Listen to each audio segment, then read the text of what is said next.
안녕하세요, 여러분. 오늘은 우리가 일상에서 누구나 겪을 수 있는, 하지만 해결하기 어려운 문제인 가족 불화에 대해서 이야기를 나눠볼까 합니다.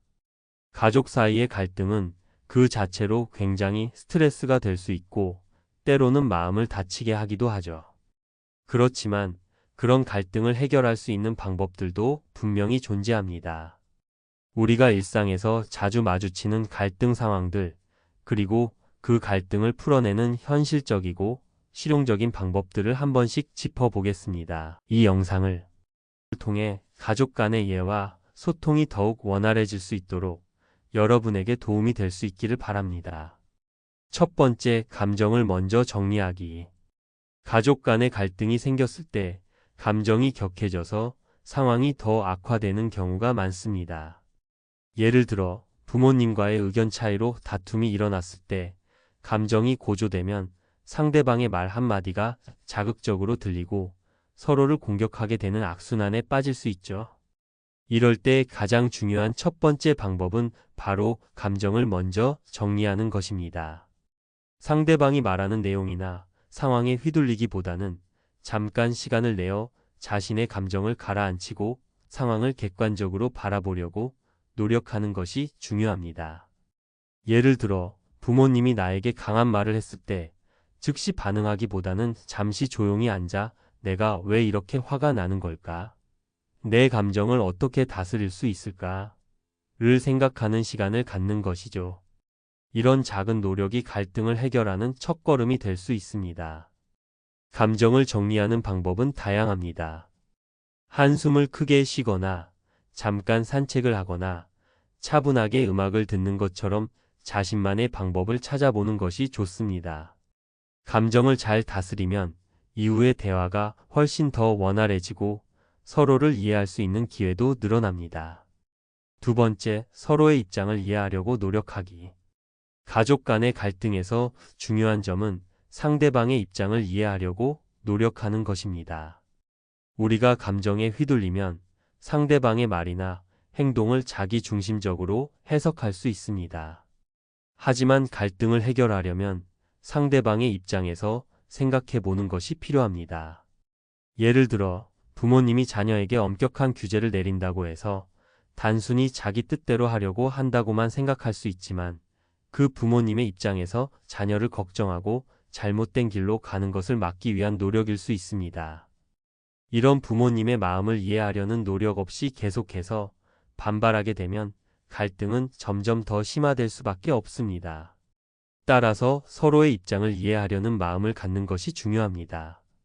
이를 위해서는 대화를 나누는 과정에서 상대방이 왜 그렇게 행동했는지를 듣고 그 이유를 진지하게 생각하는 것이 필요합니다.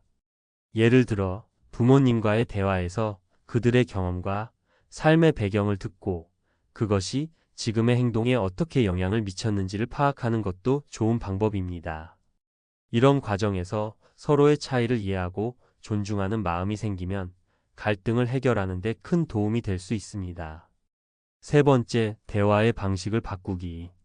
가족 간의 갈등이 일어났을 때 대화 방식이 중요한 역할을 합니다. 우리가 대화를 할 때 감정적으로 흥분해서 말하거나 상대방의 말을 끊으며 공격적으로 대화하게 되는 경우가 많습니다. 이렇게 되면 갈등이 더 커지고 서로가 서로를 이해하기 어려워집니다. 따라서 대화의 방식을 바꾸는 것이 중요한데요.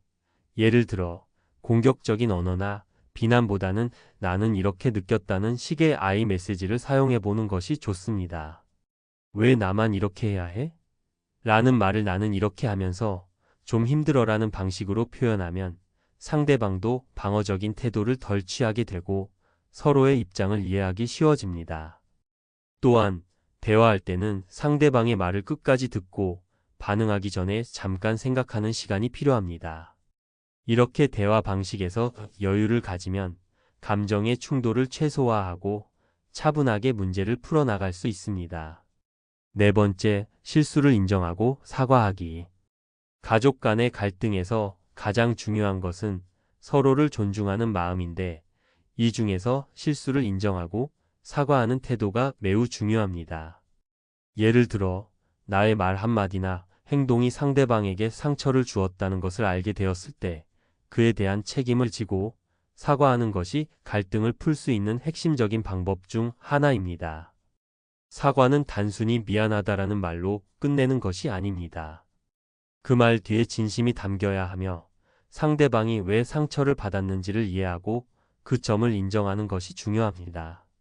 내가 이렇게 말해서 내가 기분 나빴던 것 같아. 미안해라고 구체적으로 사과할 수 있으면 갈등을 풀고 서로를 이해하는 데 도움이 됩니다. 가족 간의 갈등에서는 사소한 실수나 오해로 인해 큰 갈등으로 번질 수 있습니다. 그럴 때마다 실수를 인정하고 그에 대해 사과할 수 있는 용기가 필요합니다. 이런 사과는 관계를 회복하는 데 중요한 역할을 하며 갈등을 해결할 수 있는 좋은 방법입니다. 5번째, 해결책을 함께 고민하기. 가족 간의 갈등을 해결하려면 단순히 문제를 지적하거나 비난하는 것이 아니라 해결책을 함께 고민하는 자세가 필요합니다. 예를 들어, 자녀와 부모 간의 갈등이 있을 때 이 문제를 어떻게 해결할 수 있을까?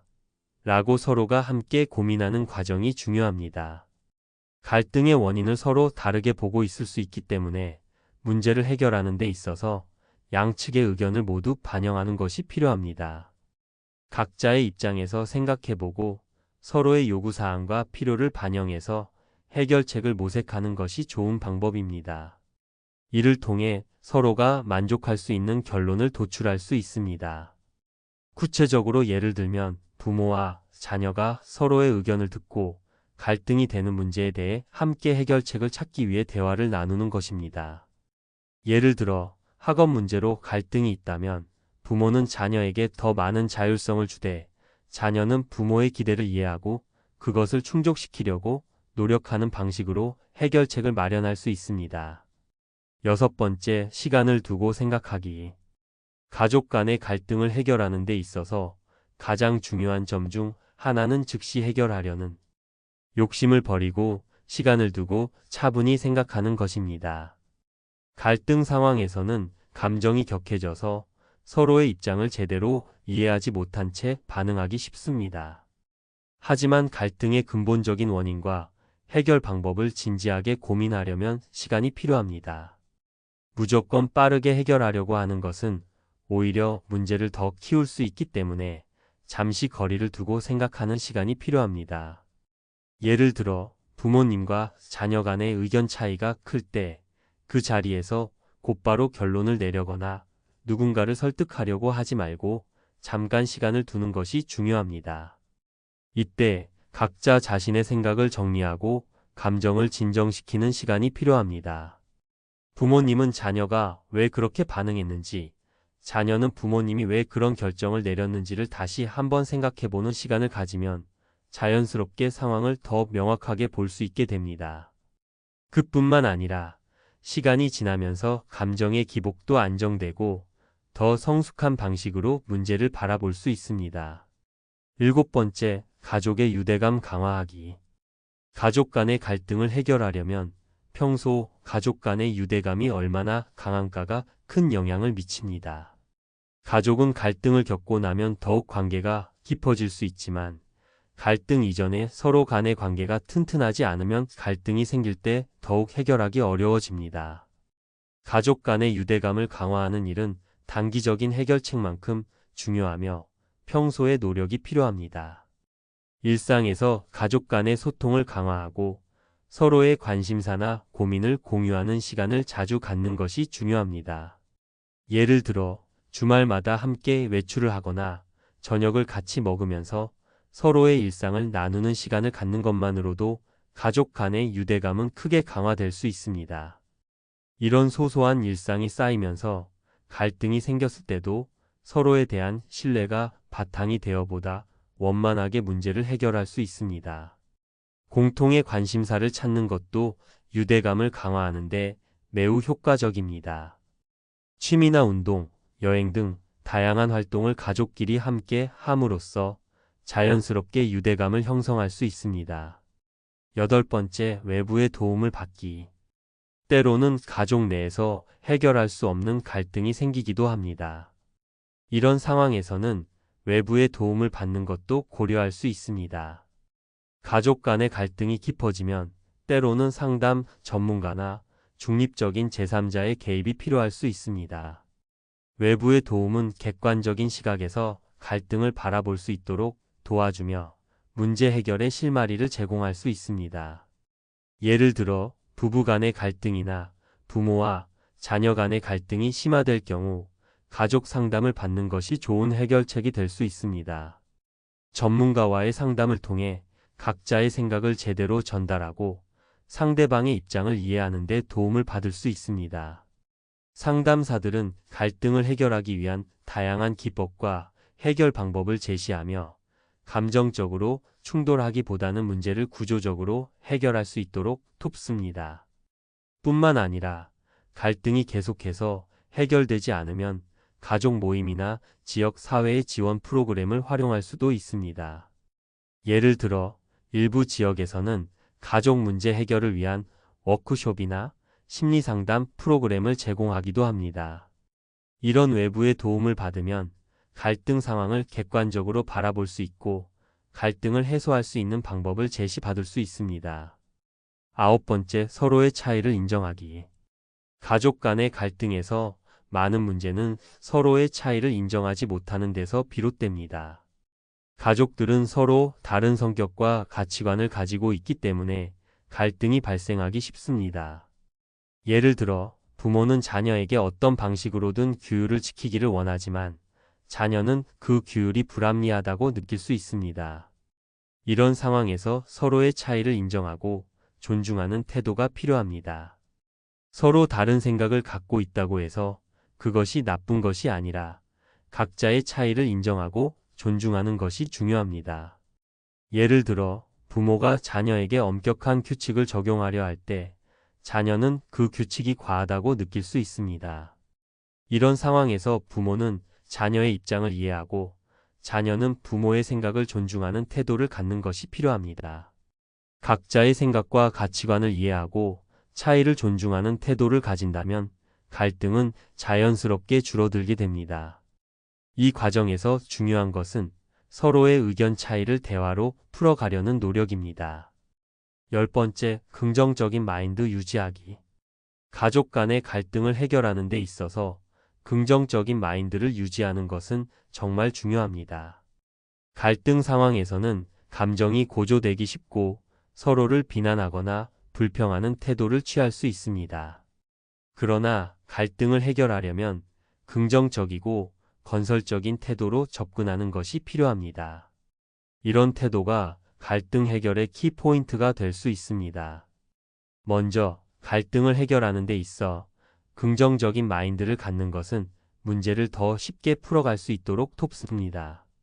예를 들어 부모와 자녀 간의 의견 차이가 있을 때 이 문제를 어떻게 해결할 수 있을까? 라는 질문을 던지며 서로의 의견을 들어보는 것이 중요합니다. 갈등을 해결하려는 긍정적인 자세는 문제를 해결하는 데 필요한 창의적이고 실용적인 해결책을 이끌어낼 수 있게 만듭니다. 긍정적인 마인드는 갈등을 해결할 때만 중요한 것이 아닙니다. 평소에도 서로를 격려하고 존중하는 태도를 취하는 것이 가족 간의 관계를 건강하게 유지하는 데 도움이 됩니다. 예를 들어 부모가 자녀에게 잘못된 점을 지적할 때에도 너의 입장에서 한번 생각해 보자는 방식으로 대화를 이끌면 자녀가 방어적이지 않게 되어 서로의 의견을 잘 나누게 됩니다. 이는 갈등을 일으키는 원인을 줄여주는 좋은 방법입니다. 오늘은 가족 불화를 해결하는 방법 10가지에 대해 이야기를 나눠 보았습니다. 갈등은 누구에게나 일어날 수 있지만 중요한 건 그 갈등을 어떻게 해결하느냐입니다. 갈등을 해결하는 데 있어 가장 중요한 것은 서로를 이해하고 존중하는 마음, 그리고 긍정적인 태도입니다. 여러분도 오늘의 영상을 통해 가족 간의 갈등을 잘 해결할 수 있는 방법을 찾으셨기를 바랍니다. 언제나 가족 간의 관계가 더욱 원만하고 사랑이 넘치는 시간이 되시기를 바랍니다. 감사합니다.